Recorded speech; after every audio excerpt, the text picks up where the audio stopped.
यात्रा म्हणलं की आपल्या डोळ्यासमोर उभं राहतं ते म्हणजे आपलं गाव, गावातली माणसं आणि गावाची माती. पैशासाठी आणि जॉबसाठी गाव सोडणाऱ्यांच्यात आमची पण गणना आहे.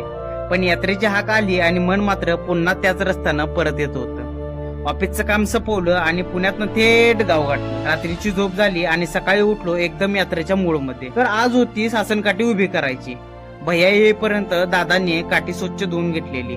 कशी दिसत होती? चकाचक दिसत होती. आम्ही कपडा गुंडाळायला सुरुवात केली. इकडे कपडा घट्ट असा बसत होता आणि तिकडे दादांच्या हातानं गोंडा हा आकार घेत होता. घरासमोर गावातली ज्येष्ठ मंडळी पण जमली आणि त्यांच्या आशीर्वादात काठी बांधून घेतली आणि हळूहळू ती सजवली पण गेली. क्षणातच साधी दिसणारी काठी गावच्या मानाची काठी दिसायला लागली.